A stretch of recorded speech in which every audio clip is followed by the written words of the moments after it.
అందరికీ నమస్కారం అండి. ఈరోజు మనము మేషరాశి వారి యొక్క జాతక ఫలితాలు కూడా తెలుసుకోబోతున్నాము. మేషరాశి వారికి నవంబర్ 21 అనగా శుక్రవారం నాడు వీరి యొక్క జాతక ఫలితాలు కూడా తెలుసుకోబోతున్నాం. అయితే మేషరాశి ఎవరైతే ఇప్పుడే కొత్తగా మన ఛానల్ చూస్తున్నారో దయచేసి ఛానల్ సబ్స్క్రైబ్ చేసుకొని వీడియోకి లైక్ చేసి సపోర్ట్ చేయడం మాత్రం మర్చిపోకండి. మరి వీడియోని ఎక్కడ కూడా స్క్రిప్ట్ చేయకుండా చివరి వరకు చూసినట్లయితేనే మీకైతే పూర్తిగా అర్థమవుతుంది. రేపటి రోజున మీ యొక్క రాశి ఫలితాల ప్రకారం మీకు ఏ విధంగా ఉండబోతుందో తప్పకుండా తెలుసుకుందాము. మరి అంతకన్నా ముందుగా ప్రతి ఒక్కరికి కూడా ఏదో సమస్య ఉంటుందండి. సమస్యలు ఎవరంటే ఏమంటారు కదా, అంటే ప్రేమ, పెళ్లి, ఉద్యోగం, వ్యాపారము, ప్రేమించి మోసపోవటము, నాగదోషము, సంతానం లేకపోవటము, భార్యాభర్తల మధ్య గొడవలు, ధనం లేకపోవటము, రాజకీయము, కోర్టు సమస్యలు, మీ మీద చెడు ప్రయోగాలు చేయటము, ఇలా ప్రతి ఒక్కరికి కూడా ఏదో సమస్య ఉంటూనే ఉంటుంది. అయితే ఎక్కడెక్కడికో వెళ్ళి జ్యోతిష్యం చెప్పించుకొని నిరాశ చెంది ఉంటే ఒక్కసారి మన గురువు గారిని కాంటాక్ట్ అవ్వండి. సకల సమస్యల పరిష్కారం శ్రీ తిముక దుర్గాదేవి ఆశీస్సులతో జ్యోతిష్యం చెప్పను. మన గురువు పేరు వచ్చి కుమార్ స్వామి గారండి.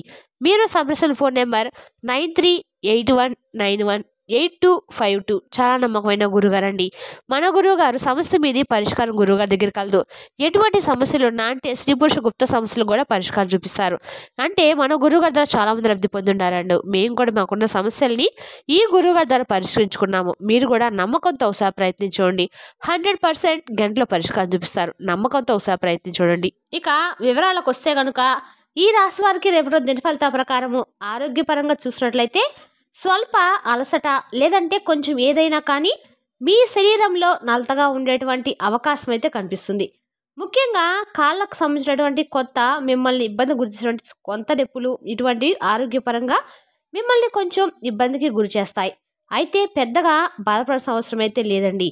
ఆర్థిక విషయాలకు వచ్చేసి కొంచెం వ్యయము ఎక్కువగా ఉంటుంది. అవసరాలను వదులుకోవడం చాలా మంచిది. ఎందుకంటే రేపటి రోజు మీరు ఏదైనా కానీ ఒకటి కొనాలని చెప్పి పట్టుబట్టి మరి తీసుకున్నట్లయితే ముందు ముందు రోజుల్లో అది అనవసరంగా మేము కొనుగోలు చేశామని చెప్పి దాని గురించి బాధపడాల్సిన అవసరం అయితే ఉంటుంది. కాబట్టి ఆలోచించి జాగ్రత్తగా పెట్టవలసిన చోట ఖర్చులకు ప్రాధాన్యత ఇవ్వడము, ముందుగా గుర్తించాల్సిన ప్రణాళిక వేసుకోవడము చాలా మంచిది. ఇక ఉద్యోగం వృద్ధి పరంగా చూసినట్లయితే కనుక పాత ప్రాజెక్టులపై దృష్టి పెట్టేటువంటి రోజుగా రేపటి రోజు చెప్పుకోవచ్చు. ఇక నలుగురిలో ఉన్నప్పుడు చాలా జాగ్రత్తగా మాట్లాడితే మీకు మంచి అవకాశాలు అనేవి వెతుక్కుంటూ వచ్చేటువంటి రోజుగా రేపటి రోజు చెప్పుకోవచ్చు. ఇక ప్రేమకు సంబంధించిన వ్యవహార పరంగా చూసినట్లయితే స్నేహితులు లేదా భాగస్వామితో చిన్న వాదనలు అయితే కనిపిస్తున్నాయి.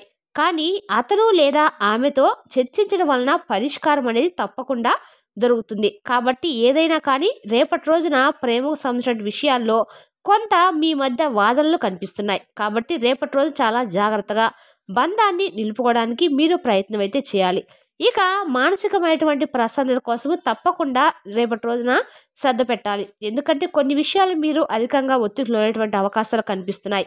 అటు పనుల విషయంలో కావచ్చు, లేదంటే కుటుంబంలో ఏర్పడేటువంటి చిన్న చితక తగాదాల విషయంలో కావచ్చు, లేదంటే అభిప్రాయ భేదాల వల్ల కావచ్చు. ఇలా మానసికమైనటువంటి ఆరోగ్యం అనేది కొంచెం దెబ్బతినేటువంటి అవకాశాలు, సూచనలు రేపటి రోజున మీ జాతక ఫలితంలో కనిపిస్తున్నాయి. ఇక చెప్పాలంటే కనుక రేపటి రోజున మీకు గ్రహస్థితుల యొక్క మార్పులు చాలా స్పష్టంగా ప్రభావాన్ని చూపబోతున్నాయి. ఉదాహరణకు బృహస్పతి యొక్క ఉచ్చస్థితికి మారటం వలన కొంత మీకు ఉపశమనం అనేది తప్పకుండా లభిస్తుంది. ఇక రేపటి రోజు మీరు మాంసాహారాన్ని తగ్గించడము, శని స్థానాలకు సందర్శించడము, పౌర్ణమి రోజు సత్యనారాయణ స్వామి యొక్క పూజలు చేయడము తప్పకుండా మీకు అన్ని విధాలుగా కూడా బాగుంటుందని చెప్పొచ్చు. ప్రతిరోజు కూడా చెప్పుకునేటువంటి విషయమే కాబట్టి మీకు వీలుంటే తప్పకుండా శనివారం రోజు మాంసాహారం తీసుకోవటం అన్ని విధాలుగా కూడా మంచిదండి. ఈ రాశి వారికి అంతేకాకుండా శని స్థానంలో అంటే ఈ యొక్క నవగ్రహ దర్శనాన్ని, ముఖ్యంగా శనిగ్రహం యొక్క ఏదైతే శని భగవానుడికి సంబంధించినటువంటి పూజ విశేషాలను తెలుసుకొని స్వామివారికి సంబంధించినటువంటి పూజలు జరిపించుకొని, అంతేకాకుండా పేదవారికి స్వామికి ఇష్టమైనటువంటి నల్లని వస్తువులు కానీ లేదంటే నల్లని చెప్పులు కానీ తీపి పదార్థాలు కానీ ఎవరికైనా దానం ఇవ్వడం వల్ల మీపై ఉన్నటువంటి శని దోషాలు తొలగిపోతాయి. అంతేకాకుండా పితృదోషాలు కూడా తొలగిపోవడానికి కాకి నల్లని కుక్కకు కానీ ఆహారం పెట్టినట్లయితే తప్పకుండా మీపై ఉన్నటువంటి శని దోషాలు అనేవి, పితృదోషాలు అనేవి తగ్గుముఖం పడతాయి. విశేషమైనటువంటి రోజుల్లో ముఖ్యంగా పౌర్ణమి రోజుల్లో సత్యనారాయణ స్వామి వ్రతం చేసుకోవడం వల్ల మీకు అన్ని రకాలుగా స్వామి యొక్క నామస్మరణ చేయడం వల్ల, స్వామి పూజ చేయడం వల్ల ఎన్నో అద్భుతాలు మీరు ముందు రోజుల్లో ఖచ్చితంగా చూస్తారండి. ఆధ్యాత్మిక సాధన, ధ్యానం, దానం, ధర్మం, శాంతి, మానసికమైనటువంటి స్థైర్యాన్ని మీరు మరింత ఎక్కువగా పెంచుకోవచ్చు. కాబట్టి మీకు ఎన్ని టెన్షన్స్ ఉన్నా, ఎన్ని పనులున్నా కానీ ఆధ్యాత్మిక వైపు మనసును కొంచెం మళ్లించినట్లయితే మీకు సంబంధించినటువంటి ప్రతి ఒక్క మానసిక ఒత్తిడి తగ్గుముఖం పట్టేటువంటి అవకాశాలు ఉన్నాయి. కాబట్టి రేపటి రోజు మొత్తం మీద కాసేపైనా భగవంతుడికి సమయాన్ని కేటాయించండి. అలాగే ధ్యానం శ్రద్ధ వహించండి. అలాగే మీకు వీలైనంతలో మీ శక్తి మేరకు పేదలకు దాన ధర్మాలు చేయడం వల్ల మీకున్నటువంటి కష్టాలు కూడా తగ్గుముఖం పట్టేటువంటి అవకాశాలున్నాయి. ఇక రేపటి రోజు చూసినట్లయితే కనుక ధనం పరంగా మీకు ఎటువంటి ఇబ్బందులు కూడా ఎక్కడా కనిపించడం లేదు.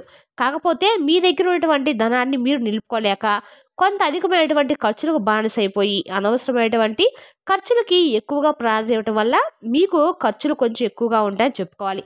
ధనపరంగా మీ చేతిలో ఉన్నప్పుడు కూడా మీరు ఏం చూసి ఉంటే మీకు సరైనటువంటి అవగాహన లేకపోవటం వల్ల మీకు వ్యర్థమైనటువంటి ఖర్చులు ఎక్కువగా మీరు ప్రాధాన్యత ఇవ్వడం వల్ల కొంత మీకు ధనాన్ని అధికమైనటువంటి ఖర్చు చేసేటువంటి అవకాశాలు కనిపిస్తున్నాయి. కాబట్టి ఈ విషయంలో తగు జాగ్రత్తలు తప్పనిసరి.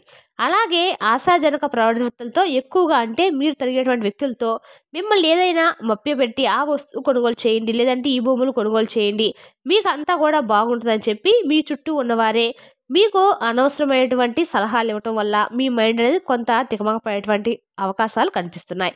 కాబట్టి ఈ విషయంలో కొంత జాగ్రత్త వహించడము, అంతేకాకుండా కుటుంబ సభ్యులతో ఏదైనా కానీ కలిసి వారి యొక్క నిర్ణయాలు తీసుకొని వారిని గౌరవించి వారి మాట తీరును గౌరవించి ఏదైనా 1, 2 సార్లు ఆలోచించి తర్వాత నిర్ణయం తీసుకోవడం మంచిది. అలాగే అవసరమైనది ఏదైనా కానీ ముఖ్యంగా మీకు కావాల్సింది మాత్రమే తీసుకొని అవసరం లేనటువంటి వాటి గురించి ఎక్కువగా ఆలోచించకపోవడం మంచిది. పొదుపు వినాదాలను అనుసరించడం వలన మీకు చాలా ధనలాభం అనేది కలుగుతుంది. పెట్టుబడులు చేయాలంటే చాలా జాగ్రత్తగా అవగాహనతో రేపటి రోజు ముందుకు వెళ్ళండి. అలాగే ఆఫీసులో కొన్ని ఒత్తిడి రాజకీయ పరిస్థితులు ఉండవచ్చు. కాబట్టి ఆఫీసులో ఎవరైతే మీకు గిట్టని వారు ఉంటారో వారితో ఎక్కువగా మాట్లాడకపోవడం అయితే చెప్పదగిన సూచన. అలాగే వారితో ఏదైనా కానీ మాట మరింత ఎక్కువగా పెంపొందించే విధంగా మాట్లాడినా కానీ ఏదైనా ఎదురు దెబ్బలు తగిలేటువంటి అవకాశాలు ఉన్నాయి. కాబట్టి కొంతమేర వారితో కొంచెం జాగ్రత్తగా ఉండండి.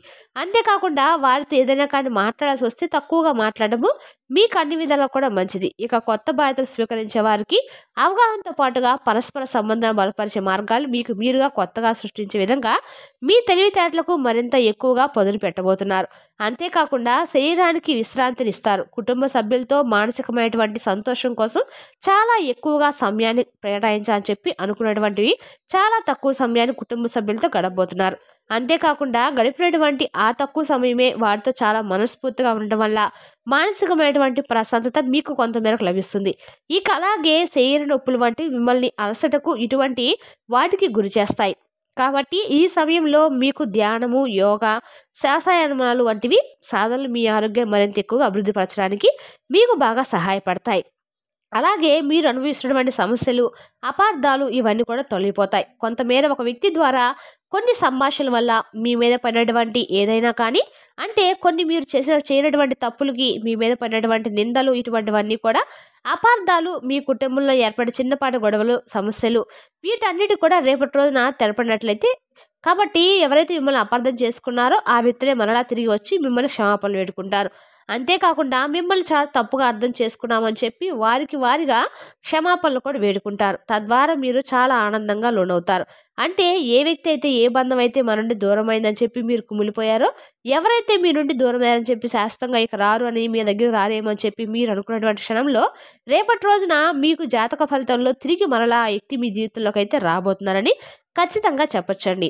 వారే క్షమాపణ అయితే పొందుతారు. అంతేకాకుండా ఒంటరిగా ఉన్నప్పుడు ఈ రాశి వారికి కొత్త వ్యక్తులతో పరిచయాలు ఏర్పడే అవకాశాలు కూడా ఉన్నాయి. కుటుంబ సంబంధాల్లో అనుసంధానం మరింత ఎక్కువగా పెరిగి ఒకరినొకరు గౌరవించుకొని పెద్దల ఆలోచనలు వారి యొక్క సహకారం వల్ల మీకు మరింత ఎక్కువగా సమాజంలో గౌరవాన్ని పొందేటువంటి మంచి పేరును ప్రతిష్టను పొందుతారు. పైగా రేపటి రోజున తప్పకుండా పాటించవలసినటువంటి నామం అలాగే చేయవలసిన దేవతారాధన గురించి ఈ విషయంలోకి వస్తే రేపటి రోజున కార్తీక మాసం లాస్ట్ రోజు పాడ్యమి తిథిలో అమ్మవారి యొక్క పూజ చేయడం వల్ల మీకు అన్ని రకాల కూడా శుభప్రదంగా అయితే ఉంటుందండి. రేపటి రోజు శుక్రవారం లక్ష్మీదేవి ఆరాధన, విష్ణు సహస్రనామ పారాయణము, లలితా పారాయణ చేయడం వల్ల మీకు ఆర్థికంగా బాగా కలిసి వస్తుంది. కాబట్టి రేపటి రోజున లక్ష్మీదేవి యొక్క నామాన్ని కానీ అమ్మవారు ఏ అమ్మవారైనా పర్వాలేదండి విశేషమైనటువంటి మంచి ఫలితాలు అయితే మీ జీవితంలోకి ముందు రోజుల్లో చాలా బాగా ఉపయోగపడతాయి. అలాగే మీరు బయటకు వెళ్లే ముందు తప్పకుండా రేపటి రోజున లక్ష్మీదేవి పటం ముందు కూర్చొని చక్కగా అమ్మవారి దండం పెట్టుకొని బయటకు వెళ్ళడం వల్ల మీ పనులు అన్నీ కూడా సక్రమంగా జరుగుతాయండి. మరి తెలుసుకున్నాకండి ఈ రాశి వారి యొక్క జాతక ఫలితాలు తిరిగి రేపటి వీడియోలో మళ్ళీ కలుసుకుందాం. Thank you for watching.